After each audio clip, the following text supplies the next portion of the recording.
Okay जी, बिस्मिल्लाहिर्रहमानिर्रहीम। हम पहले कल वाली जो हमने लेसन पढ़ा था उसका थोड़ा सा एक रिव्यू ले लेते हैं, उसके बाद फिर हम नेक्स्ट स्टार्ट करते हैं। तो जी अस्सलाम वालेकुम। वालेकुम अस्सलाम। अच्छा, तो इसमें कल हमने पढ़ा था कि पंक्चुएशन जो होती है वो refers to the use of symbols or marks in writing to clarify meaning, indicate pauses, separate ideas and structure sentences। यानी कि इससे हमें पता चलता है कि फ़िक्रे को हमने किस तरह लिखना है, उसमें अगर हम सेंटेंसेस का कहाँ कहाँ पे वक्फ़ा लेना है, आइडियाज़ जो हम देते हैं उनको मुख्तलिफ करने के लिए, सेंटेंस के स्ट्रक्चर को डिस्कस करने के लिए जो है वो हम जो है ना इसको यूज़ करते हैं। तो अगर हम इन पंक्चुएशन का इस्तेमाल नहीं करते तो हमें कैसे कैसे मसाइल से का सामना करना पड़ सकता है। तो इसको हम कहते हैं, देखें यहाँ पे लिखा हुआ है मार नहीं प्यार। अब दोनों सेंटेंस जो है वो सेम है, लेकिन इसमें मार नहीं प्यार के जो है हमें पास्ट जो हमने कॉमा यहाँ पर यूज़ किया है और दूसरे में हमने कॉमा यहाँ पर यूज़ किया है। तो तो इसका मतलब है कि हम इसका सेंट मार नहीं प्यार का मतलब है कि इस बंदे को मारना नहीं है बल्कि क्या करना है, प्यार करना है। जबकि दूसरे सेंटेंस का मतलब है मार नहीं प्यार के, इसको मारो, प्यार नहीं करो। एक तो ये हो गया। दूसरा आप देखिए यहाँ पे आओ कॉमा नहीं जाओ, इसका मतलब है कि आ जाओ, वापस नहीं जाना। जबकि दूसरे में लिखा हुआ है कॉमा, जब नहीं के बाद कॉमा लगाएंगे तो बन जाएगा ना आओ बल्कि चले जाओ। इसी तरह हमारे पास तीसरा सेंटेंस है जिसमें ये लिखा हुआ है रोको मत जाने दो, कि जो जो बंदा जा रहा है इसको रोक लो, इसको जाने नहीं देना। जबकि दूसरे में जब हम कामा जो है वो लगा देते हैं इसके बाद रोको के बाद, तो फिर हमारे पास क्या होता है कि रोको मत, इसको रोकना नहीं है, इसको जाने देना है। अब अगर हम पंक्चुएशन का इस्तेमाल ही नहीं करते तो फिर क्या होता है, it's time to eat grandma. तो यहाँ पे देखें, तो इसका मतलब क्या है कि ये ग्रैंड माँ को खाने का वक्त है, यानी दादी को खाने का वक्त है। जबकि दूसरे सेंटेंस में क्या है, it's time to eat grandma, यानी कि ये खाने का वक्त है, दादी अम्मा। यानी दोनों सेंटेंस में फर्क आ जाएगा। अब यहाँ पे he is he is cooking his favourite dog rover for dinner, यानी यहाँ पे हमने इसको रोवर जो है ना ये डॉग की बात कर रहे हैं, ठीक है।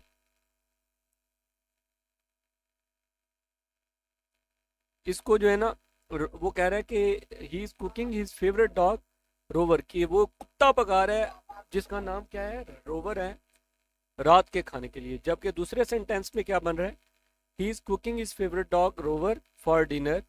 तो उस he is cooking his favourite dog rover for dinner, दोनों सेंटेंस में ज़मीन आसमान का फ़र्क है। यहाँ पे लास्ट सेंटेंस में देखें नो ईटिंग डॉग्स अलाउड, और दूसरे सेंटेंस में देखें नो ईटिंग डॉग्स अलाउड। तो यहाँ तक हमें पता लग जाता है कि अगर हम पंक्चुएशन का इस्तेमाल नहीं करते या गलत करते हैं तो उससे सेंटेंस पे बहुत बुरा असर पड़ सकता है। फिर उसके बाद कल हमने ये पढ़ा था कैपिटलाइजेशन, के कैपिटल लेटर को हम कहाँ कहाँ पर इस्तेमाल करते हैं, तो किस किस जगह पर इस्तेमाल करते हैं। सबसे पहले हमने पढ़ा था कैपिटल लेटर्स जो है, capital letter to begin a sentence. जब भी हमने नया सेंटेंस स्टार्ट करना हो तो हम उस वक्त कैपिटल लेटर्स का इस्तेमाल करते हैं। जैसे कि हमने लिखा है Ali is a good boy, he always speaks the truth. यहाँ पे अली गुड बॉय पर हमारे पास यहाँ पे सेंटेंस ख़त्म हो गया था। जब हमने नया सेंटेंस स्टार्ट किया तो हमने ही से स्टार्ट किया जिसका हमने एच कैपिटल लिख दिया। दूसरे सेंटेंस में हमारे पास डोंट वेस्ट योर टाइम, इसमें डोंट का हमने डी कैपिटल लिख दिया। फिर उसके बाद दूसरी सेंटेंस दूसरा रूल था to begin the line of a poetry. जब भी हम पोएट्री की फ्रेश लाइन लिखते हैं, नई लाइन लिखते हैं तो हम उसका पहला लेटर कैपिटल लिखते हैं। जैसे कि इस पोएट्री पीस ऑफ पोएट्री में लिखा गया I wander lonely as a cloud. इसके बाद देखें कोई फुल स्टॉप नहीं है, कोई कॉमा नहीं है, सेंटेंस ख़त्म नहीं हुआ, लेकिन हमने नई लाइन जब स्टार्ट की है तो उसका हमने फर्स्ट लेटर जो है वो कैपिटल लिखा है। फिर इसके बाद हमने इसी तरह हिल्स के बाद कॉमा है, जबकि कॉमा के बाद हम कैपिटल लेटर नहीं लिखते। जबकि हमने यहाँ पर क्या किया है, थर्ड लाइन में W कैपिटल लिखा है। इसी तरह क्राउड के बाद आ होस्ट में ए हमने कैपिटल लिखा है, और बाकी ये इसी तरह डिसाइड का B कैपिटल लिखा है और फ्लटरिंग का F कैपिटल लिखा है। यानी कि पोइट्री की हर लाइन जब नई लाइन लिखते हैं तो उसका हर लेटर जो है वो कैपिटल होता है। फिर उसके बाद हमने कहा था यहाँ पे कि क्या होता है जी, to begin all proper nouns and adjectives derived from them. जो भी प्रॉपर नाउन है उनको जब हम लिखते हैं उनका फर्स्ट लेटर हमेशा कैपिटल होगा, चाहे वो सेंटेंस के बिगिनिंग में आए, चाहे वो मिडल में आए, चाहे वो एंड में आए, कहीं पर भी आए, इससे कोई फ़र्क नहीं पड़ता, लेकिन वो हमेशा कैपिटल में लिखे जाते हैं। जैसे कि पाकिस्तान हमने एग्जांपल दी थी, पाकिस्तान एक नाउन है तो हमने इसका फर्स्ट लेटर कैपिटल लिखा, इससे हमने एडजेक्टिव बनाना है तो इससे अगर हमने आई लगा दिया तो ये पाकिस्तानी बन गया, ठीक है, तो ये एडजेक्टिव है तो ये भी कैपिटल लिखा जाएगा। इसी तरह लाहौर की हमने एग्जांपल दी थी, लाहौर एक नाउन है जिसका प्रॉपर नाउन है जिसका फर्स्ट लेटर कैपिटल है, जबकि इससे एडजेक्टिव जो बनता है वो लाहौरी बनता है, तो इसको हम जो है यहाँ पे कैपिटल के साथ लिखेंगे। इसी तरह मोहम्मद है, अहमद है, फातिमा है, दुआ है, तो ये कोई भी प्रॉपर नाउन हो तो चाहे वो सेंटेंस के शुरू में आए, मिडल में आए, एंड में आए, वो हमेशा कैपिटल होगा। Point number 4, for all nouns and pronouns which indicate the deity. जो भी अल्लाह तबारक व तआला के लिए अल्फाज इस्तेमाल किए जाते हैं, चाहे वो नाउन हो या प्रोनाउन हो, उनको हम हमेशा कैपिटल में लिखते हैं। जैसे कि यहाँ पे हमने एग्जांपल दिया है द लॉर्ड। अब लॉर्ड अल्लाह के लिए हमने इस्तेमाल किया तो फर्स्ट लेटर कैपिटल लिखा है। उसके बाद ही इज़ द गॉड, ही जो है अल्लाह के लिए इस्तेमाल कर रहे हैं तो डेफिनेटली हम कैपिटल लिखेंगे, और गॉड जो है उसको भी हमने अल्लाह के लिए इस्तेमाल किया तो कैपिटल के साथ हमने स्टार्ट किया। ऑल माइटी अल्लाह के लिए इस्तेमाल किया है तो ए कैपिटल लिखा है। बेनिफिसेंट इसका हमने बी कैपिटल लिखा क्योंकि ये अल्लाह के लिए इस्तेमाल कर रहे हैं।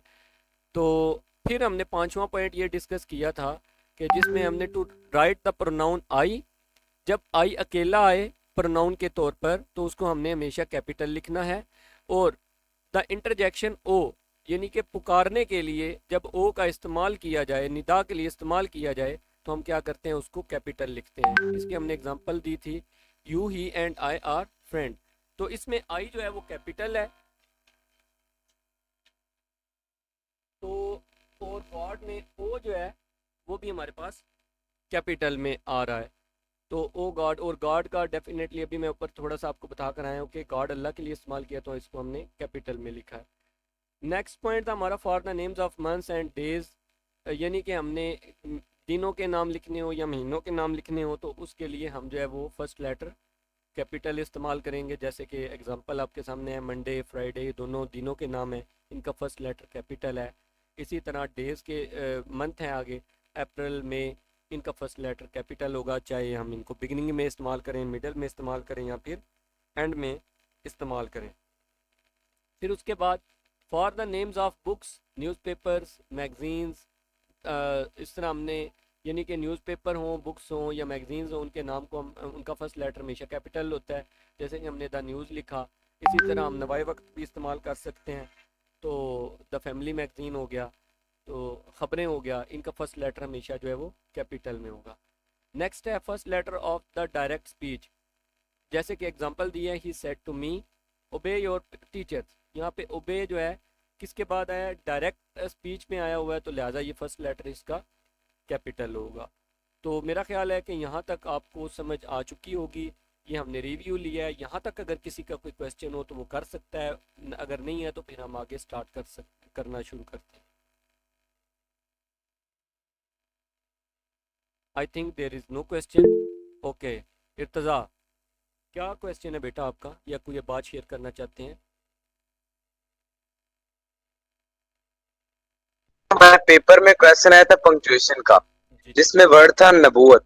तो हम्म। अब वो किस में आता है, इन सब किस पॉइंट्स में जाता है? उसको आपने मेरा हैंड मैंने छोटा डाला था और आपने उसको मेरी गलती निकाली थी उसको बड़ा करने का। जी नबूवत तो आप, अब ये पॉइंट्स में से किस में आता है? नबूवत जो है ना वो कैपिटल के लिए इस्तेमाल किया गया था, क्योंकि स्पेशली वो नबी पाक सल्लल्लाहु अलैहि वसल्लम के लिए इस्तेमाल किया गया था, तो ये कैपिटल में ही आना था, क्योंकि वो नबूवत एक प्रॉपर नाउन है ना। नबूवत हर बंदे को दी जा सकती है क्या? नहीं ना दी जा सकती, तो ये प्रॉपर नाउन होगा। मिल भी नहीं ना सकते जी। अब्दुल राफे। सर ये जो ईयर्स के जो यूनिट्स है जैसे decades, centuries, millenniums slash millennia, ये भी उसमें आएंगे कैपिटल में या नहीं, स्मॉल में आएंगे? नहीं नहीं, ये तो स्मॉल में आएंगे ना। सेंचुरीज जो है, सेंचुरी तो कोई भी हो सकती है, लेकिन आप 20th सेंचुरी है, तो ये तो स्मॉल में ही रहेगा। सर क्या कहते हैं आप इसके बारे में, इमरान साहब?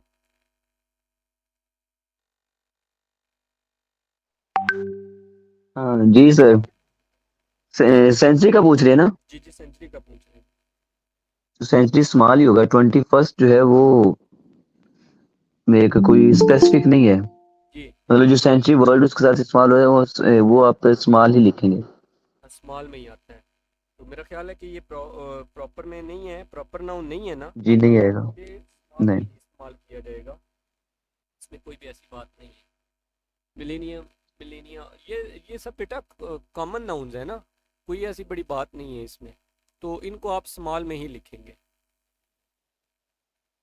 Is the point clear my dear? Okay sir, will you start the next? Yes. Yes इंशाल्लाह। Okay sir, take, now it's your turn please. Okay. ये पीरियड जिसे हम फुल स्टॉप कहते हैं यहाँ से स्टार्ट करना है। बेटा फुल स्टॉप जो है ये जैसे लफ्ज इसका जो पीरियड है ना, पीरियड का मतलब क्या होता है? वक्फा। तो फुल स्टॉप भी वही होता है, मतलब मुकम्मल रुक जाना। फुल स्टॉप का अगर आप उसे मीनिंग देखें ना, तो इसका मकसद क्या होता है? पर्पस ये होता है कि जब आपकी बात, जो आपने बात कर रहे हैं वो बात मुकम्मल होगी है, यहाँ पे रुकना है। रुक के मतलब नेक्स्ट बात स्टार्ट करनी है। जो हम नेक्स्ट बात कर रहे हैं उसका पिछली बात के साथ डायरेक्ट जो एक होता है ना कनेक्शन, वो खत्म हो गया। मतलब वो जो एक चल रहा है ना, सीक्वेंस चल रहा है, वो नहीं, पिछली बात के साथ इसका कनेक्शन खत्म हो गया है। इसलिए यहाँ पे हमने फुल स्टॉप डाल दिया। It is use to denote the end of a sentence, मतलब एक सेंटेंस का एंड दिखाने के लिए कि यहाँ पे ये बात, ये सेंटेंस खत्म हो रहे हैं। As I love my mother, देखें कि इस एग्जाम्पल्स आपको नजर आ रही हैं। एज का मतलब फॉर एग्जाम्पल के तौर पे इस्तेमाल किया गया है, ठीक है। आई love my mother, he speaks the truth, open the door, ये सारे अलग अलग सेंटेंसेस हैं। हर सेंटेंस के बाद फुल स्टॉप इस्तेमाल हो रहा है। उसके बाद आफ्टर एब्रीवेशन, जितनी भी एब्रीवेशन इस्तेमाल होती हैं, स्पेशली जो ब्रिटिश इंग्लिश है उसके अंदर, जैसे MBBS, USA, UAE, कोई भी एब्रीवेशन है, किसी भी प्रॉपर जो मतलब, लेकिन आगे ब्रैकेट के अंदर आपको नजर आ रहा है in modern use after abbreviation period is not use. मतलब अगर अब जो दौर चल रहा है, स्पेशली जो अमेरिकन इंग्लिश है, क्योंकि अमेरिकन इंग्लिश का वो होता है कि वो कोशिश करते हैं मैक्सिमम शॉर्ट चीजें हों। जैसे कलर की स्पेलिंग चेंज कर दी उन्होंने। ये शॉर्ट फॉर्म्स आपकी जितनी है, शुडंट, कैंट, वुडंट, इस तरह के वर्ड्स, तो उन्होंने यहाँ इसमें से भी एब्रीवेशंस को ऑलमोस्ट हटा दिया है। मतलब आप नाम भी यूज करें तो कोई इशू नहीं है। सर यहाँ पे मैं एक एडिशन देना चाहूँगा। अभी जो हम जी जी सर।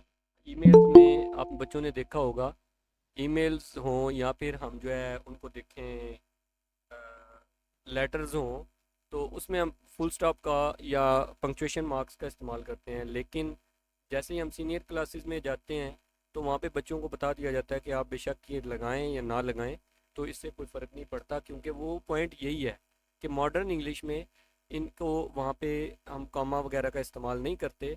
तो इसलिए अगर आप इसको ड्रॉप कर देते हैं तो कोई इशू वाली बात भी नहीं है। लेकिन आपका जो लेवल है इन बच्चों का, 9th 10th, तो इसमें आप लोग कोशिश किया करें कि पंक्चुएशन का इस्तेमाल करें, फुल स्टॉप लगाएं, कॉमा लगाएं। लेकिन जैसे जैसे आप सीनियर क्लासेस में जाएंगे तो ये आपकी रिमूव होती जाएंगी, तो अवॉइड उसकी मत रीजन कीजिए। एक ये हो, जी जी सर। जी उसकी एक रीजन इन क्लासेस के अंदर ये भी हो सकती है कि जो चेक करें आप लोगों के एग्जाम्स चेक करने वाले, वो इन रूल्स को जो अपग्रेड हो रहे हैं वहाँ हो सकता है वो उसको फॉलो ना कर रहे हो, या उन तक ये अभी इंफॉर्मेशन ना पहुंची हो। इसलिए बेहतर ये है कि आप लोग इन क्लासेस में लाजमी यूज लाजमी करें। ये बेटा यहाँ पे किसी का कोई नेक्स्ट है। क्वेश्चन तो नहीं है पीरियड पे? अगर किसी के ज़हन में कोई क्वेश्चन हो तो कर सकता है, फिर हम, क्योंकि ये पॉइंट इतना सही है। हाँ, ये सबसे आसान है, आप लोगों को वैसे नॉर्मली यूज करते हैं। ओके, ओके, क्वेश्चन मार्क में आ जाए। Next is question mark. This is used at the end of an interrogative sentence. Definitely जो भी क्वेश्चनिंग सेंटेंसेस हैं उसके एंड पे हम ये इस्तेमाल करते हैं, वो बेशक सिंगल वर्ड का हो या फिर पूरा कोई क्वेश्चन हो। What is your name, what time is the meeting, meeting का कौन सा टाइम है, आपका नाम क्या है। अच्छा, नंबर 2 पे है ना, वो लिखा हुआ है don't use question mark eight the end of indirect question. अब जब डायरेक्ट नरेशन में क्वेश्चन आपको क्वेश्चन होता है, जब हम इनडायरेक्ट में करते हैं तो वहां पे क्वेश्चन वो सॉरी क्वेश्चन मार्क इस्तेमाल नहीं होता, ये वाला point. He asked why I was crying. बेटा इसकी मैं एक आपको रीजन भी बता देता हूँ, ये एक्चुअली में क्वेश्चन होते ही नहीं है, ठीक है। फॉर एग्जाम्पल देखें, डायरेक्ट बात क्या होती है, मैं उस तरफ टॉपिक की तरफ नहीं जाना जा रहा, ये एक समझाने के लिए एक एग्जाम्पल आपको देता हूँ। डायरेक्ट बात होती है जो किसी के वर्ड्स को आगे एज इट इज पहुंचाया जाए। जैसे मैं आप लोगों से पूछता हूँ कि क्या आपको सबक आता है, क्या आपने सबक याद किया है। अब मैंने एक बच्चे से पूछा है, फॉर एग्जाम्पल इर्तजा सामने था, इर्तजा से पूछा है। अब इर्तजा दूसरे बच्चों को क्या बता रहा है, मेरी बात दो तरीके से बताएगा ना। एक तो ये कहेगा कि सर ने पूछा, कि सर ने कहा क्या आपको सबक आता है। दूसरा ये कहेगा सर ने मुझसे पूछा कि क्या मुझे सबक आता है। अब ये जो मैंने दूसरी बात बताई है ना, ये एक्चुअली वो क्वेश्चन नहीं पूछ रहा, वो आपको ये बता रहा है कि सर ने मुझसे क्वेश्चन किया है। जब वो आपको बता रहा है तो वो आपसे क्वेश्चन नहीं कर रहा, आपको बात बता रहे। समझ आ रही है कि वो मैंने उससे क्वेश्चन किया था, लेकिन वो मेरे वाला क्वेश्चन आप लोगों को बता रहा है, आपसे पूछ नहीं रहा। आपसे नहीं कह रहा कि क्या आपको सबक आता है, आपको बता रहा है कि सर ने मुझसे पूछा था कि आपको सबक आता है या नहीं आता। Is it clear? इसलिए हम इनडायरेक्ट मतलब जो किसी के पूछा हुआ क्वेश्चन किसी और को बताएंगे ना, तो उसके एंड पे क्वेश्चन मार्क इस्तेमाल नहीं होता। क्लियर है? Okay ji, I think sir we should start the next point. Okay, तो मतलब सिंपल कोई भी क्वेश्चन जितने भी सेंटेंसेस हैं उनके अभी हम इस्तेमाल कर देंगे क्वेश्चन मार्क। नेक्स्ट है ये सर, कॉमा से ऊपर क्या था, वही था जी जी क्वेश्चन सर, वाला ही है। वही वाला पॉइंट। ओके, कॉमा ये कल हमने सर डिस्कस कर लिया था ना। नहीं, कॉमा सर ने डिस्कस किया था, हमने डिस्कस जो है ना हाँ, वो। वो ऊपर वैसे हमने उसको ठीक है, जी ने ओवरऑल किया था कि उसका क्या कुछ हो सकता है। अच्छा बेटा, कॉमा जो होता है, the comma represents the shortest path and is used, कि जो बात करते करते समझे कि हम थोड़ी देर रुकते हैं ना सांस लेने के लिए, जैसे वो छोटा सा वक्त है ना, यहाँ पे हम एक बात को एक सेंटेंस के अंदर ही एक चीज को दूसरी चीज से अलग करने के लिए इस्तेमाल करते हैं। इसे शॉर्टेस्ट पास कहते हैं, मतलब बिल्कुल थोड़ा सा वक्त कि एक सेंटेंस सिंगल सेंटेंस के अंदर एक बात को या एक चीज को दूसरी चीज से अलग करने के लिए इस्तेमाल करते हैं। जैसे नीचे इसके यूज दिए गए हैं, टू सेपरेट डिफरेंट वर्ड्स, मतलब एक बहुत सारे लफ्ज दिए हुए हो तो उनको एक दूसरे से अलग करने के लिए, जैसे I need eggs milk and bread from the store. अब यहाँ पे देखें, अगर इसे इकट्ठा पढ़ते तो ये बिल्कुल भी इसका सीक्वेंस सारा खराब हो जाना था, समझ नहीं आनी थी। जैसे she is tall beautiful intelligent and decent, अभी उसकी क्वालिटीज हैं टॉल ब्यूटीफुल इंटेलिजेंट, ये क्वालिटीज भी इसकी मैं आपको सिंपल एग्जांपल देता हूँ। जैसे अगर तीन बच्चे हैं, मोहम्मद, इमरान, अकबर, तो इसकी फॉर एग्जांपल अगर आप इसे पढ़े इस तरह करके पढ़ें कि I have sorry I like my friends Mohammad, Imran, Akbar, तो किसी को नहीं था, मतलब आपने ऐसा लिखा हुआ है तो सिंपली एक ही सेंटेंस, एक ही वो स्टूडेंट लगना था, एक ही बच्चा लगना था। मोहम्मद के बाद कॉमा आ रहा हो, इमरान के बाद कॉमा आ रहा हो, तो डेफिनेटली हमें पता चलेगा कि तीन बच्चे हैं। तो इसलिए एक, जी जी सर, जी जी, करे करे बात सर पूरी करें। तो एक मतलब जो एक लिस्ट होती है ना, उनको एक वर्ड को दूसरे वर्ड से अलग करने के लिए इस्तेमाल होता है। नीचे है व्हेन समवन इज एड्रेस्ड, जब भी आप किसी को बुलाते हैं, किसी को एड्रेस करते हैं, किसी को पुकारते हैं या उसका नाम लिखते हैं, dear students listen to me, Ali be attentive.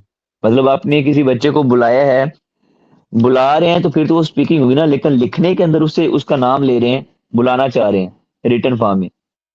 तो जब भी किसी का मतलब dear students, Ali, dear class, ठीक है, इस तरह करके आप कुछ भी किसी को एड्रेस कर रहे हो, बुला रहे हो, किसी से बात कर रहे हो, तो उसका जब भी उसका जिक्र आएगा तो उसके बाद कॉमा, फिर आपकी आप अपनी बात लिखेंगे। उसके बाद है to separate different clauses and phrases. एक जो सेंटेंस के अंदर मुख्तलिफ क्लासेस या फ्रेजेस हैं, उनको एक दूसरे से अलग करने के लिए भी इस्तेमाल होता है। दे रेज्ड स्लोगन। अब यहाँ तक एक आपकी क्लॉज खत्म हो रही है। आप इसके साथ ही लिखेंगे ना तो ये सारे इसका ना वो मीनिंग थोड़ा चेंज हो जाता है। जैसे कल हमने लिखा था, ठीक है, ऊपर आपने वो पढ़ा भी था, दे फॉट, या ये दूसरी क्लॉज है कि उन्होंने स्लोगन बुलंद किए, वो लड़े, दे गॉट सक्सेस, वो कामयाब हुए। तो ये एक सेंटेंस के अंदर जब मुख्तलिफ क्लासेस आ जाती हैं तो उनको एक क्लास को दूसरी क्लास से अलग करने के लिए जब आप इंटरजेक्शन या कोई ट्रांजिशनल डिवाइस नहीं यूज कर रहे तो उसकी जगह आप कॉमा इस्तेमाल कर सकते हैं। बिटवीन मेन क्लास एंड सब ऑर्डिनेट क्लास। मेन क्लास आपको पता है इंडिपेंडेंट जो क्लास होती है, इंडिपेंडेंट क्लास और डिपेंडेंट सब ऑर्डिनेट क्लास को अलग करने के लिए हम इस्तेमाल करते हैं। If you work hard you will pass. अब देखें यहाँ पे इसके अंदर कोई कंजंक्शन या ट्रांजिशनल डिवाइस इस्तेमाल नहीं हुई। इफ यू वर्क हार्ड, यहाँ तक एक क्लास है, ये इंडिपेंडेंट क्लास है, सॉरी डिपेंडेंट क्लास है। यू विल पास ये इंडिपेंडेंट क्लास, मतलब ये दोनों क्लासेस को अलग करने के लिए कॉमा इस्तेमाल किया गया। As Ali is a strong boy he can win. ये भी पहले वाली डिपेंडेंट क्लास है, सबऑर्डिनेट क्लास है, दूसरी वाली मेन या इंडिपेंडेंट क्लास है। इन दोनों को अलग करने के लिए भी कॉमा इस्तेमाल हुए। फिफ्थ पॉइंट है टू सेपरेट इंट्रोडक्टरी वर्ड्स। जब भी आप इंट्रोडक्शन वाले वर्ड्स मतलब कर लें किसी पैराग्राफ के स्टार्ट में इस्तेमाल करते हैं इनको अमूमन, इसलिए इनको इंट्रोडक्टरी वर्ड्स भी कहते हैं। Therefore, however, actually, by the way, so, इनको ये ट्रांजिशनल वर्ड्स भी I think so, transitional devices जिन्हें हम कहते हैं। तो ये जब स्टार्ट में आ रहे होते हैं तो इनके बाद भी आपने लाजमी इस्तेमाल करना है। Certainly, fortunately, surely, Asad is not sincere to us. अब देखो ना, यहाँ तक एक आपकी बात मुकम्मल हुई, फुल स्टॉप लगा। अब देयर फॉर, ये पीछे वाली बात को ना वो आगे रीजन बता रहे हैं। देयर फॉर आपने यूज करना है तो इस्तेमाल हो जाएगा आपका, काम आप इस्तेमाल करेंगे। He would not help us, surely you will win, ठीक है। उसके अलावा आपके जो शॉर्ट आंसर्स होते हैं या आप कोई भी आंसर यस या नो में करना चाह रहे हैं तो यस के बाद और नो के बाद भी आपने लाजमी कॉमा इस्तेमाल करना है। Yes I have done my work, yes I will win, ठीक है। No I will not come. आपने बेटा एक एप्लीकेशन याद की थी ना, उसमें आपने लिखा था it is therefore requested that I may kindly be granted, ठीक है। तो इसमें इट इज़ देयर फॉर, उसके बाद आपने कॉमा यूज़ किया था, वो सिर्फ इसी वजह से यूज़ किया था आपने। अब आपको शायद इसकी समझ आ चुकी होगी जी। अब्दुल राफिक है, आपका कोई क्वेश्चन? यस, सर ये इंट्रोडक्टरी वर्ड्स में कोई इंडिपेंडेंट या डिपेंडेंट क्लॉज होगा? वो अलग टॉपिक है। देखिए ना ये वो, सिंगल वर्ड्स के अंदर, हाँ जी, वो अभी मैंने ये आपको अमूमन एक अलग जी। ये बात मैंने इनको एप्लीकेशन के हवाले से बताया, इन्होंने अभी याद की थी, तो उसमें हमने ये यूज़ किया था। तो उसमें भी देख लेना, वो ऐसा सेंटेंस की बेस में भी आ सकता है। It is therefore comma requested that I may kindly be granted. आगे हमने लिखा था 3 days लीव, 4 days लीव, ये इस तरह करके लिखा था। ये उसकी एक एग्जांपल थी। अगर आप वहाँ पे कॉमा नहीं लगाएंगे आपने तो फिर यहाँ पे आपके मार्क्स जो हैं वो डिडक्ट होना शुरू हो जाते हैं। सर वो एक इसके अंदर सर जो है ना, जी जी ऊपर एक्सेट्रा से पहले आप ना श्योरली से पहले यस और नो को भी ऐड कर दें, क्योंकि कॉमनली वो बहुत ज्यादा इस्तेमाल होता है यहाँ पे। आप लोग बेटा जितने भी आंसर करते हैं ना किसी भी क्वेश्चन, आपका कोई भी क्वेश्चन यस और नो से स्टार्ट हो रहे हैं, तो यस और नो के बाद आपने कॉमा इस्तेमाल करना है, उसके बाद आपने अपनी बात करनी है। जी सर, जी sir, do you want let's. To add something? No no sir, no, it's okay. Okay, number 6 पे है, welcome to separate an a positive also can a positive noun or a positive phrase as my best friend a doctor। अच्छा, positive क्या होता है? जो मतलब जिसका मतलब पहले उसकी कोई डिस्क्रिप्शन दीजिए और नाउन डायरेक्ट उस डिस्क्रिप्शन के बाद आ रहा हो। मतलब पहले आप थोड़ा सा किसी चीज के बारे में बताते हैं, फिर डायरेक्ट वो जो चीज है उसका नाम आप इस्तेमाल करते हैं उसके फौरन बाद, तो वो उसे कहते हैं अपोजिटिव नाउन। अगर वो मतलब एक वर्ड है तो नाउन होगा, जैसे ही आपको लाहौर नजर आ रहा है। लेकिन आ डॉक्टर ये दो वर्ड्स है ना, तो आपको बताया कि एक से ज्यादा वर्ड्स हो जाएं तो वो फ्रेज होते हैं, अगर उनमें मतलब सब्जेक्ट वर्ब का कॉम्बिनेशन नहीं है तो वो फ्रेज भी हो सकता। जी सर। यहाँ पे इनसे पूछ लेते हैं, यहाँ पे कोई फर्स्ट ईयर का बच्चा है या बच्ची इस वक्त मौजूद है यहाँ पे?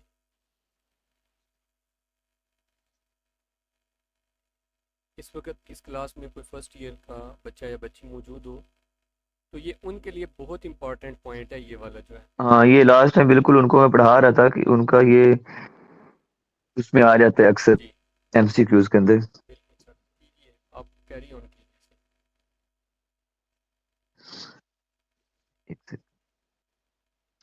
हाँ जी, तो इसके समझ आ गई ना पॉजिटिव क्या होता है कि मतलब जो जिसकी थोड़ी डिस्क्रिप्शन है और उसके बाद डायरेक्ट वो नाउन इस्तेमाल हो रहा हो, तो अगर नाउन सिंगल वर्ड है तो वो नाउन होगा, अगर वो एक से ज्यादा वर्ड्स है तो वो प्रोनाउन होगा। ये आपको ये नजर आ रहा है ना, अडॉप्टर दो वर्ड्स पे से मिला हुआ मिलके बन रहा है, तो इसलिए ये फ्रेज है। सॉरी, पहले मैंने प्रोनाउन तो नहीं बोला। नहीं, यही बोल रहा है सर। हाँ, नाउन या फ्रेज, नाउन फ्रेज भी हो सकता है या पॉजिटिव फ्रेज फ्रेज भी हो सकता है, पॉजिटिव नाउन भी हो सकता है। माई बेस्ट फ्रेंड कॉमा और doctor comma is coming to our house. अब यहाँ पे देखे ना, माई बेस्ट फ्रेंड, उसके बाद वो कौन है और डॉक्टर है, तो डायरेक्ट उसका नाम आ रहा है, मतलब उसका प्रॉपर नाउन भी आ सकता है या कोई भी नाउन आ सकता है, लेकिन जो पहले उसकी है ना डिस्क्रिप्शन उसी से रिलेटेड होगा। जैसे द कैपिटल ऑफ पंजाब, क्या कौन सा सिटी है? लाहौर। कैपिटल ऑफ पंजाब, उसके बाद कॉमा लाहौर, उसके बाद comma is popular city of our country. अब यहाँ पे देखें, the girl sitting behind you. अब ये भी कर लें कि अब इसमें ये गर्ल ही पहले इसमें आ गई। प्रोनो हाँ, वॉज वेरी टैलेंटेड, तो यहाँ पे भी इसके बाद गर्ल नाउन आया हुआ है, ठीक है, और ये इसके बाद इसकी डिस्क्रिप्शन है, sitting behind you comma was very talented. अच्छा, नंबर 7 है for tag questions. Tag questions कौन से होते हैं कि यू आर अली राइट, जिसके अंदर हम कंफर्म कर रहे हो अगले से, he is intelligent, isn't he. ये सर टैग क्वेश्चंस इसी इसी सेंस में इस्तेमाल होगा ना। जी जी सर, इसमें देखें ना, यू आर अली, हमने कहा है कि क्या आप अली हैं, उसके बाद हम कंफर्म कर रहे हैं, राइट? मैं ठीक कह रहा हूँ ना? मतलब सिर्फ आप ये पूछना चाह रहे हैं, और दूसरे में भी आप देखें हाँ, इसी तरह ही है, ही इज़ इंटेलिजेंट। कंफर्म मतलब जिसमें हाँ, कंफर्मेशन हमें रिक्वायर्ड हाँ, होगी। ये इसमें देखना एक्चुअली वो पहला सेंटेंस देखे उसमें वो क्वेश्चन कर नहीं रहा कि क्या तुम अली हो, वो उसे बता रहा है तुम अली हो ना, ठीक हो ना, मतलब ठीक कह रहे हो ना। जैसे आप थोड़ा नहीं वो क्वेश्चन वाला अंदाज क्वेश्चन वाला है, तो वैसे ये सिंपल सेंटेंस है, लेकिन ये क्वेश्चन वाला आपको पता है ना कि जो हमारा होता है ना बोलने का टोन में होता है, मूड होता है, उससे भी क्वेश्चन हम पूछ सकते हैं। जैसे हम कहते हैं ना, हैं मतलब हम ये उर्दू में या पंजाबी में इस्तेमाल करते हैं, तो इसकी इंग्लिश के भी जो कुछ वर्ड्स हैं वो दिखने में पॉजिटिव है लेकिन वो क्वेश्चन के तौर पे इस्तेमाल होते हैं। He is intelligent isn't he, वो ज़हीन है ना, क्या नहीं है वो, मतलब ये यहाँ पे भी क्या कर रहा है, कंफर्म कर रहा है। तो जब इसका ये एक बात मतलब क्वेश्चन कंप्लीट होगा तो उसके बाद कॉमा आएगा। अच्छा नेक्स्ट है एक्सक्लेमेशन मार्क। अच्छा ऊपर कॉमा से रिलेटेड कोई और क्वेश्चन तो नहीं है किसी बच्चे का? टाइम शार्ट है थोड़ा, इसको स्पीडली लेके चलते हैं। किसी का कोई क्वेश्चन हो तो पूछ ले यहाँ तक।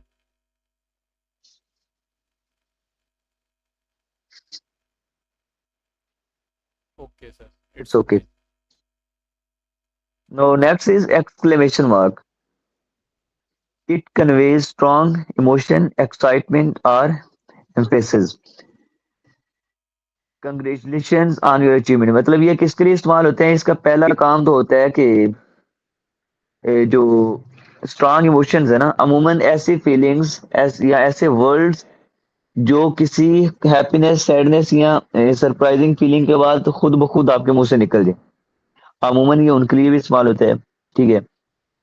नहीं अच्छा सर, इसके अंदर एक चीज जो मेरा हाल में दुआया ऑप्टेटिव सेंटेंसेस हैं, उनके बाद ये इस्तेमाल होते हैं सर या ज़रूरी नहीं है ग्रीटिंग्स, सॉरी अपडेटिव ग्रीटिंग्स में। के बाद? अपडेटिव में ज़रूरी नहीं है कि ये आए।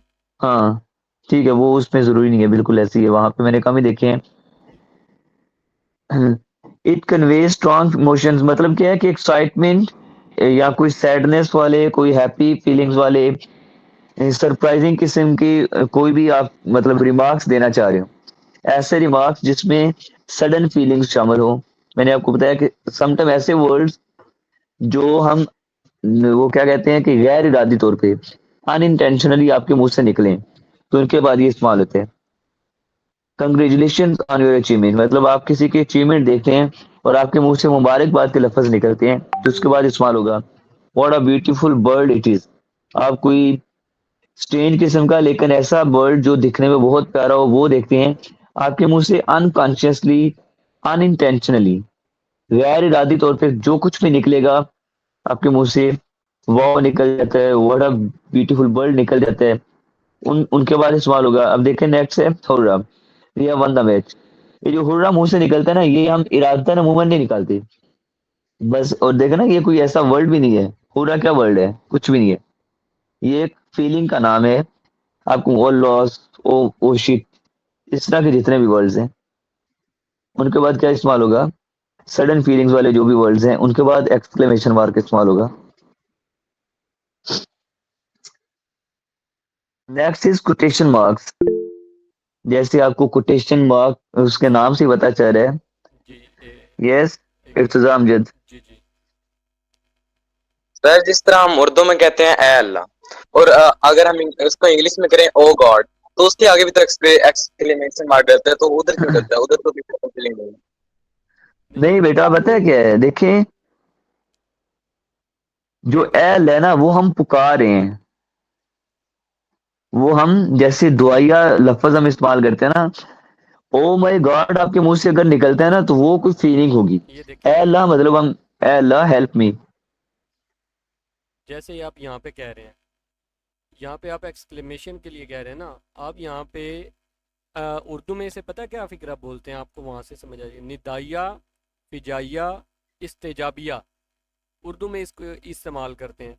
यानी एक्सक्लेमेशन मार्क जो है ना वो निदा के तौर पर भी इस्तेमाल होता है, ठीक है, फिजाइया और इस्तेजाबिया भी होता है, हैरत के तौर पर भी इस्तेमाल होता है। यानी आप किसी को पुकारेंगे ना, ओ अली, इतना भी आप कह देते हैं, तो इसका मतलब है कि आप उसको पुकार रहे हैं, तो वहाँ पे भी आपने एक्सक्लेमेशन मार्क जो है ना वो लगाना है, उसमें लगता है। ठीक है बेटा।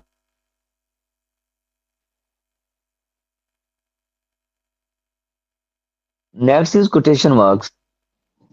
It convey strong emotion, sorry these are use to, ये आपको डबल कामा जिसे इन्वर्टेड कामा भी कहते हैं, these are use to enclose, enclose होता है बंद करना, exact words of a speaker और अ कोटेशन। कोटेशन भी वही होता है जो किसी बंदे के एग्जैक्ट वर्ड्स होते हैं ना, किसी बंदे ने कहे भी होते हैं, जैसे हम गोल्डन वर्ड्स कहते हैं ना, मतलब जैसे sorry hard work is the key of success. अब ये किसी न किसी बंदे ने, किसी अजीम इंसान ने कहे थे, उसके वर्ड्स को जब हम लिखेंगे तो हम उसको इन्वर्टेड कॉमास के अंदर लिखेंगे। कि किसी भी बंदे के हम कायदे आजम के आप फरमान लिखते हैं, आप कुरान मजीद की कोई भी आयत लिखते हैं, क्योंकि वो अल्लाह ताला का फरमान है, जब आप उस एग्जैक्ट वर्ड्स लिखते हैं ना, कोई एग्जैक्ट आयत या उसकी ट्रांसलेशन इंग्लिश में लिखते हैं, तो आप उनके स्टार्ट में और एंड पे डबल कॉमा इस्तेमाल करते हैं। लेकिन अगर आप उसको एक्सप्लेन कर रहे हैं, तो एक्सप्लेनेशन के अंदर आप डबल कॉमा इस्तेमाल नहीं करते, क्योंकि वो किसी बंदे के एग्जैक्ट वर्ड्स नहीं होंगे। आप इसमें आपकी बहुत सारी स्टोरी, पहली स्टोरी आई थिंक सो, उसके अंदर काफी जगह पे इस्तेमाल हुआ है। कायदे आजम के बारे में अगर कोई है, कायदे आजम सेड, मतलब उन्होंने कहा, उसके बाद आप इन्वर्टेड कॉमा इस्तेमाल करते हैं। आप डायरेक्ट नरेशन जितनी भी है, he said to me, he said, उसके बाद आप इन्वर्टेड कॉमा इस्तेमाल करते हैं। इन्वर्टेड कॉमा के अंदर जो भी वर्ड्स होते हैं वो किसी के कहे हुए एग्जैक्ट वर्ड्स होते हैं, उसमें एक वर्ड की भी चेंजिंग नहीं है। ये जैसे देखना, Ali said don't waste your time, ये don't waste your time Ali के एग्जैक्ट वर्ड्स हैं, इसमें हमने किसी कामा का भी कहीं कोई चेंजिंग नहीं की। A tale of two cities is a must. अच्छा, दूसरा इसका यूज क्या है कि जब भी आपने कोई किसी बंदे की कोई पोएम, किसी बंदे की बुक वगैरह का जिक्र करना हो, तो आप उसके लिए भी इन्वर्टेड कॉमा इस्तेमाल करते हैं। अ टेल ऑफ टू सिटीज, ठीक है, ये अब क्या है, ये चार्ल्स डिकन्स का एक बहुत जबरदस्त किस्म का प्ले है, तो उसके लिए इस्तेमाल हुआ है। मतलब उसको अगर आप मेंशन करना चाह रहे हैं, किसी बुक मेंशन करना चाह रहे हैं, कोई प्ले, किसी नावल का नाम लिखना चाह रहे हैं, don't don't bunk your classes. It is हाँ, सेड ये अगर किसी इट इज सेड बाय किसी इर्तजा। टीचर ने आपको कहा है हाँ, Irtaza said to his friend don't bunk your classes. जैसे ये मोहम्मद रेहान इशफाक ने लिखा हुआ है, ये कायदे आजम ने कहा था ना, Quaide Azam said work work and work.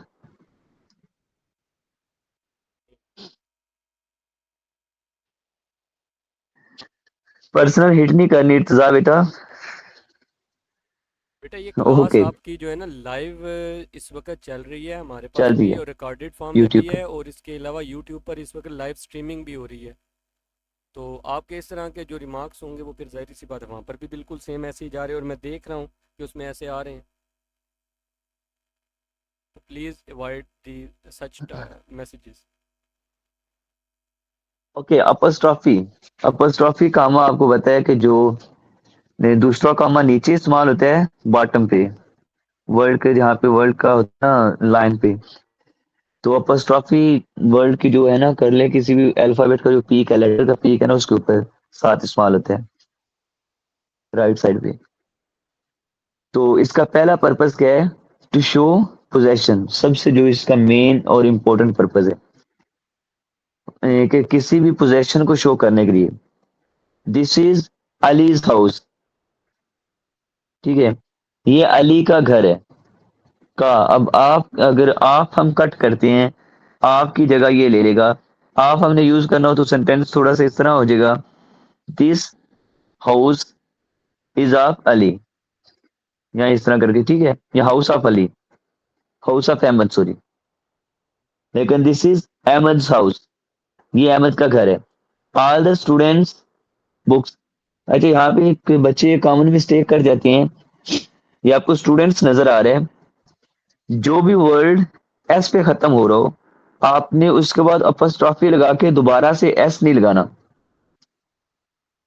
जो भी वर्ड एस पे, वो बेशक नाउन हो, ये जरूरी नहीं है कि प्लूरल वर्ड हो, किसी का नाम आ जाए, जैसे कैस लफ्ज है, कैस का घर अगर ऊपर होता तो वहां हमने क्या करना था, कैस के बाद अब एस के बाद हमने अपस्ट्रॉफी लगाना था, दोबारा से एस नहीं था लगाना। क्लियर हो गया ये? तो ये मलकियत शो करने के लिए, ऑनरशिप शो करने के लिए है। इसका दूसरा यूज है टू शो कंट्रैक्शन। कंट्रैक्शन होता है कॉन्ट्रैक्ट करना, शॉर्ट फॉर्म्स इस्तेमाल करने के लिए। आई एम, अब देखना, आई एम, एम को ए को कट करके अपस्ट्रॉफी लग गया है। अब दूसरा, ही इज, इट्स, ये जो इट्स है ना, ये एक्चुअली इट इज लिखा हुआ है, उसकी शॉर्ट फॉर्म है ही इज, ये ही इज है। I doesn't understood apostrophe after what? What do you want to say? Please speak. आप इसको जरा बताएं। ऊपर ऊपर सर, ऊपर करें। यार ये जो अपोस्ट्रोफी यूज हुआ है स्टूडेंट्स के बाद, एस के बाद, इसकी मुझे समझ नहीं आई, एस के बाद क्यों, एस ऐसे ऐसे पहले भी तो आ सकता था। ये नहीं, ये वाला। बेटा स्टूडेंट ज्यादा हैं। हाँ, ये एक्चुअली सर ने लिखे इसलिए यहाँ पे आल लिखा हुआ है ना। आल का मतलब क्या होता है? स्टूडेंट एक नहीं है, ज्यादा है। अगर आप ये एफ से पहले लगा देना, टी के बाद लगाएंगे, तो बेटा टी के बाद फिर ये सिंगल स्टूडेंट के लिए होगा, द स्टूडेंट्स बुक, फिर आल नहीं था आना। बेटा आपको बात बताइए बेटा ये कि प्लूरल लगा हुआ है ना, हाँ जी, ये नीचे अब्दुल राफी भी कह रहे हैं। देखिए ये प्लूरल ही लगा हुआ है ना, ऑल द स्टूडेंट्स। यहाँ पे एस प्लूरल के लिए लगा हुआ है, तो मैंने आपको कहा कि जो भी वर्ड एस पे खत्म हो रहा हो, ये अब देखे ना, समझे कि अपोस्ट्रोफी नहीं है। फॉर एग्जाम्पल अपोस्ट्रोफी आप यहाँ से हटाते हैं, तो वर्ड था स्टूडेंट्स, जमा था, प्लूरल था, वो किस पे, हाँ अब ये देखें किस पे एंड हो रहा है, एस पे। ठीक है, अच्छा सर जी यहाँ पे भी अपोस्ट्रोफी लगा दें, और जो वर्ड बुक्स है ना, बुक्स के बाद अपोस्ट्रोफी लगा के उसके बाद कवर लिख लें, या प्राइस लिख लें, कोई मतलब उसके बाद और नॉन इस्तेमाल कर लें। स्टूडेंट्स। अब ये दोनों बुक्स, प्राइसेस या कुछ भी, ठीक है, ये आपको बेटा सिर्फ समझाने के लिए कि अब ये देखें बुक्स की प्राइस। ठीक है, बुक्स किस पे एंड हो रहा है? लफज एस पे। तो जो भी लफज एस पे एंड हो रहा है और वहां पे हमें अपस्ट्रॉफी की जरूरत पड़ जाए, तो उसके बाद हम दोबारा से एस नहीं लगाएंगे। Is it clear Irtaza? इसको मैं एक मिनट सर, इसको बच्चे को एक और तरीके से भी समझाता हूँ। जी इसको हम जो है ना इस तरह हम लिखते हैं, दोबारा से कॉपी की है ना मैंने। हम ये अ, इसको चलें यूँ कर लेते हैं। इसको हमने कहा है ना स्टूडेंट, इसको अपॉस्ट्रॉफी को हम इधर ले आते हैं।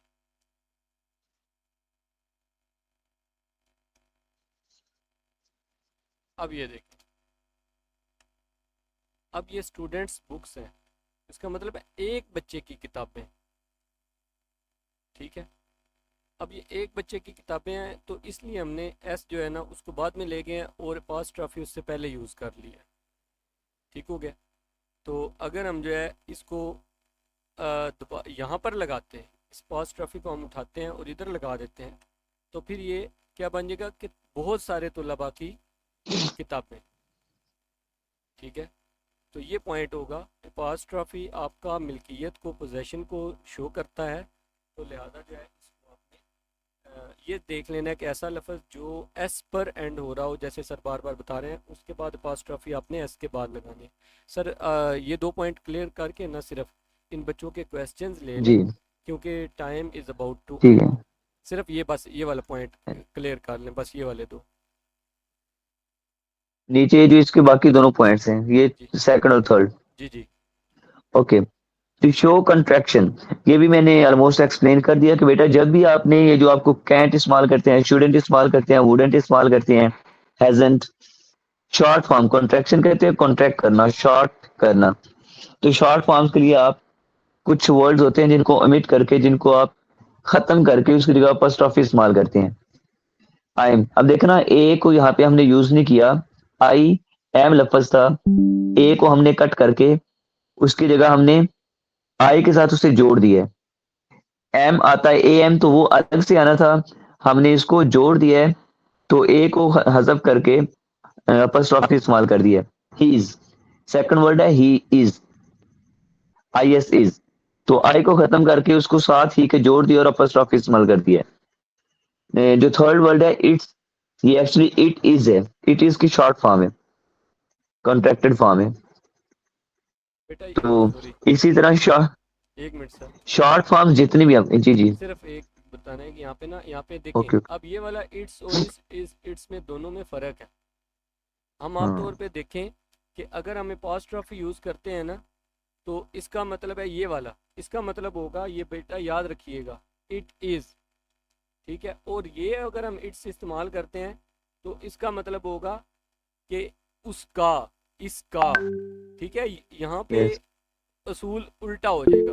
अपॉस्ट्रॉफी हम आमतौर पे यूज़ करते हैं मिल्कियत पोजेशन को जाहिर करने के लिए, लेकिन इट के मामले में हमारे पास जो है ना ये असूल जो है ये वो उल्टा हो जाता है। जी बेटा, जितने भी आपके प्रोनाउंस के साथ जब भी आएगा ना एस अपस्ट्रॉफी के बाद, वो इज या हैज की शॉर्ट फॉर्म होगी। प्रोनाउंस के बाद जब भी आएगा बिल्कुल। अपस्ट्रॉफी लग के एस आ जाता है, तो वो ऑनरशिप के लिए नहीं होगा, वो इसकी हैज की या इसकी शॉर्ट फॉर्म होगी। यानी ये वाला जो लफ्ज लिखा जैसे, हुआ हाँ, है ये ही जैसे इज सर ने भी बन इट सकता है, लिखा था, ही इज है, ये ही हैज भी बन और सकता ही हैज भी। है, ये बन सकता ये अपने सेंटेंस के हिसाब से देखना है कि उसके बाद मतलब क्या कुछ वो किस तरह का सेंटेंस लिख रहे हैं। है। सर लास्ट पॉइंट डिस्कस कर लें, time is. To make plural of words and letters, you are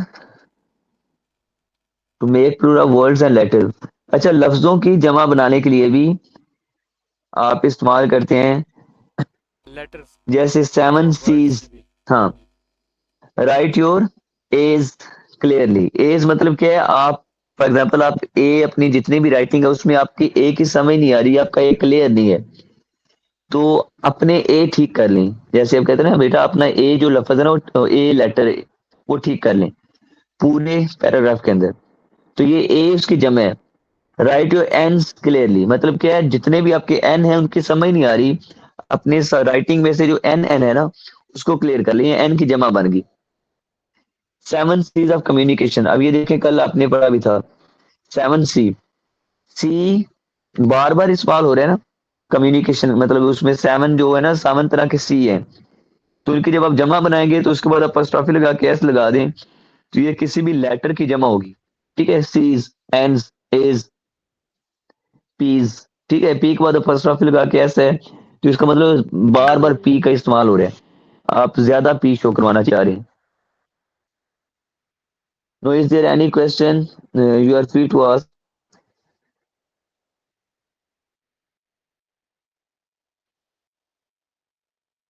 Okay, apostrophe is used in the words that don't have a specific plural form to make them plural.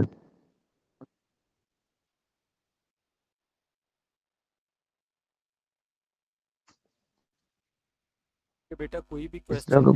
कोई specific rule तो नहीं देखा। नहीं, मैंने तो नहीं देखा, लेकिन अगर आपके पास बेटा अब्दुल राफे कोई ऐसी इन्फॉर्मेशन है या कोई ऐसी एग्जांपल है तो आप उसको ज़रा भेजें ताकि इसको क्लियर करवाया जा सके।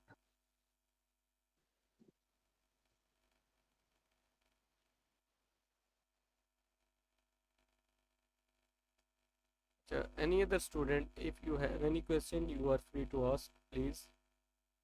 We are here right now for your questions. Almost we have completed the punctuation, and you will easily do this question in your papers, inshallah. But in next time, we will try our best to provide you some questions in the class to uh, sorry, to punctuate them, As a worksheet, yes. and we will try our best to do it live so that we can easily understand the concepts. Yes, Abdul Rafi, you are right. But it is not a, you can say it is not a, we have not even seen a single rule about the all the words which don't have their plural form, actual plural form। तो मतलब इस तरह का कोई rule नहीं देखा। ये letters के लिए तो है, मतलब लेटर्स की जब भी आपने जमा लिखनी है, आप ज्यादा सी लेटर्स को शो करवाना चाह रहे हैं तो आप अपॉस्ट्रोफी लगा के एस लगाएंगे। लेकिन बाकी जो कोई ऐसे वर्ड्स जिनकी जमा नहीं है उनके लिए कोई ऐसा रूल नहीं है, ये सिर्फ लेटर्स के लिए ही है। कि बेटा कोई मज़ीद आपके जहन में कोई क्वेश्चन है तो आप पूछ सकते हैं, तो अगर ना हम क्लास को इस वक्त फिनिश करते हैं। Is there no question? Okay, very good sir, I think all yes sir. concepts are clear, everything is okay. Okay sir, I think we have to finish Okay, the we class. should leave now. हाँ जी, okay बेटा, thank you. अब कल जो है ना Okay, हमारा Friday है और सैटरडे संडे भी हमारा ऑफ होता है, तो इंशाल्लाह हम कोशिश करेंगे कि जो है ना नेक्स्ट हमारा जो है वो टेंसेस से क्योंकि हमारे टेंस आगे बिलोंग करता है फॉर्म्स ऑफ द वर्ब्स, तो उसको हम यहाँ पे डिस्कस करना शुरू करेंगे। तो इंशाल्लाह आपको उस क्लास का भी मज़ा आएगा और आप उससे बहुत ज़्यादा बेनिफिट्स हासिल करेंगे हाँ वो इंशाल्लाह। बहुत ज़रूरी भी है, बहुत ज़रूरी है। मतलब ग्रामर के हिसाब से कहेंगे हम, सेंटेंस स्ट्रक्चर जिस हवाले से भी कहें, सबसे ज़्यादा ज़रूरी टेंसेस ही हैं। वो आपको पहले आते होंगे तो बाकी सारी चीज़ें आप तभी यूज़ कर सकेंगे। अब हमारी जो आगे नेक्स्ट क्लासेस जो हैं वो टेंसेस की बेस पर ही चलेंगी, तो वो बड़ी डिटेल्ड में होंगी। तो क्योंकि बाकी तुम्हारे almost questions through out cover हो चुके हैं, तो हम इंशाल्लाह टेंसेस को स्टेप बाय स्टेप लेकर चलते हैं। तो उन क्लासेस को जिनको टेंसेस में प्रॉब्लम है, राइटिंग में प्रॉब्लम है, वो ज़रूर इनको करने की कोशिश कीजिएगा और इंशाल्लाह हमारा एक अच्छा वक्त गुजरेगा। तो उसके लिए अपने आप को तैयार रखिएगा बेटा। चलें, ठीक है, मिलते हैं आप लोगों को इंशाल्लाह ओके, मंडे को। उस वक्त इंशाल्लाह। तक के लिए फरहान जी बेटा बात कीजिए। Sir, they want an assignment for Monday. You people can make practice, do practice on your own. Abdul Rafi, do you have any Take question? any. Or do you want to say something more? He has asked that. Are there any assignments for us for Monday? Yes, you people have a lot of assignments. Take some paragraphs, or especially from Google, and try to punctuate them on your own behalf. Okay, and share it here. We will share it live inshallah if you will do that.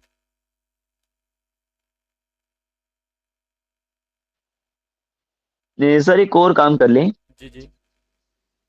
आपका जो मतलब जब आपने ये अगर इसमें कोई ऐसी पॉसिबिलिटी है, जब आपने इसको करना है ना, रिकॉर्डिंग को साथ आप कोई पैराग्राफ अगर ऐड बाद में कर सकते हैं तो अपने साथ चैनल में कर दें, फिर बच्चे वहां से जाके वो लें और उसको पंचुएट कर दें, अगर कोई ऐसी इसमें एडिटिंग वाला कोई आपको नहीं वो नहीं प्रोसेस है सर, तो। ये बच्चे कर लेंगे फिलहाल। इनको ना हम क्लास में मेरा ख्याल है कि नेक्स्ट क्लास में हम जो है ना एक क्लास अगला टेंस शुरू करने से पहले कोई पैराग्राफ्स ले लेते हैं और इन बच्चों से यहाँ पर करवाते हैं, लाइव करवाते हैं, ताकि इनकी प्रैक्टिस हो जाए। तो हम वो डिसाइड कर लेंगे, क्लास में ही करेंगे, तो एक आधे घंटे में इंशाल्लाह बहुत सारे पैराग्राफ्स हो सकते हैं और बहुत सारी चीज़ें कवर हो सकती हैं। हाँ तो वो अच्छी प्रैक्टिस रहेगी आई थिंक। बिल्कुल ऐसे ही है, ठीक है। चलें इंशाल्लाह सर ऐसा करते हैं। चलो, ठीक है सर। ओके, ओके बेटा, अल्लाह हाफिज। मिलते हैं आप लोगों को मंडे में। अल्लाह हाफिज़, अपना ख्याल रखिएगा। Allah Hafiz. अल्लाह अल्लाह हाफिज हाफिज़, सर। अल्लाह हाफिज़।